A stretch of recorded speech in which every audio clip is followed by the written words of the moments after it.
The U.S. Acting Director of National Intelligence has testified about the whistleblower complaint in which President Donald Trump urged Ukraine to investigate his Democratic presidential rival, Joe Biden. The Democratic-led House of Representatives now wants to impeach Trump over the Ukraine matter. For more from the House Intelligence Committee, we cross to our correspondent, Kevin McAleese, who is in Washington, D.C. Kevin, a very good evening to you. Let's just first start with this whistleblower. Has there been any more clarity on who he or she is, and why was it hidden for so long? No more clarity on who the whistleblower is. Their anonymity is being protected, and that's a key part of this process, and it's actually something that people are chilled by, that this may discourage future whistleblowers from coming forward, because the more you pore over and examine this, whether it's up on the Hill as we're seeing today with the House Intelligence Committee or through the US media reports, the closer you potentially get to revealing the identity of the whistleblower behind this complaint.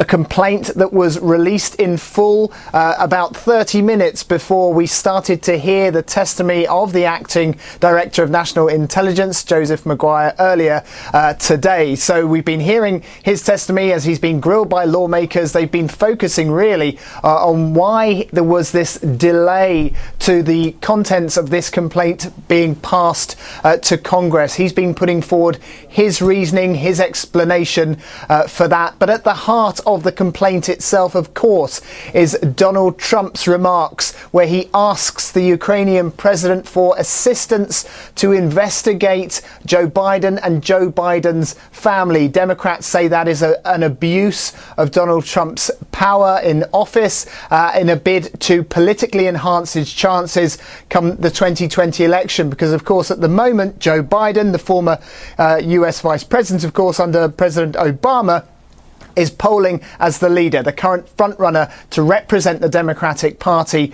come the next election. Now, as you say, Maguire has been reluctant to give in on the information, but what was his rationale on why it took him so long to reveal the contents of what the whistleblower was saying? Well, he says that he was handed the complaint by the Inspector General. The Inspector General determined that it was of credible and urgent concern. That then arrives on Maguire's desk.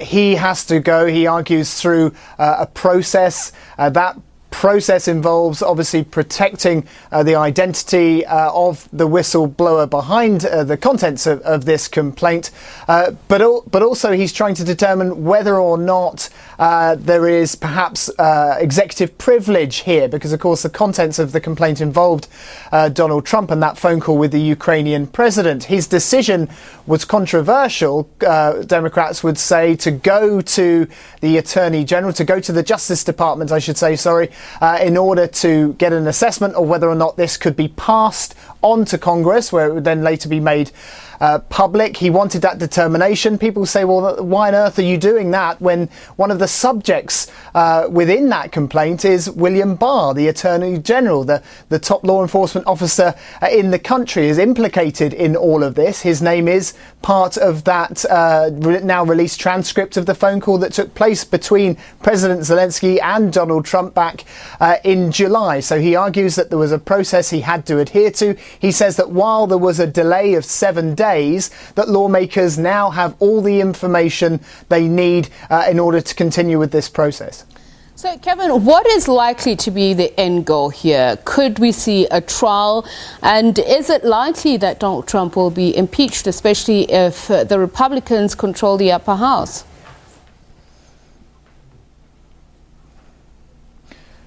Well, this phone call was the tipping point. It was the straw for Nancy Pelosi, who, of course, earlier this week came out and made a formal announcement that she was pursuing impeachment proceedings against Donald Trump.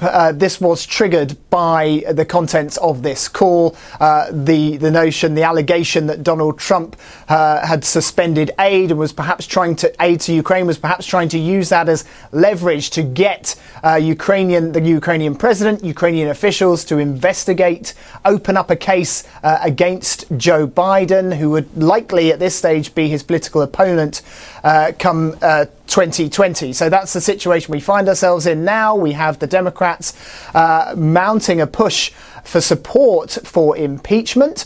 There is no timeline for that at the moment, but there are investigations going on among various committees in Congress now, building their case that will then be presented and put forward for a full House vote.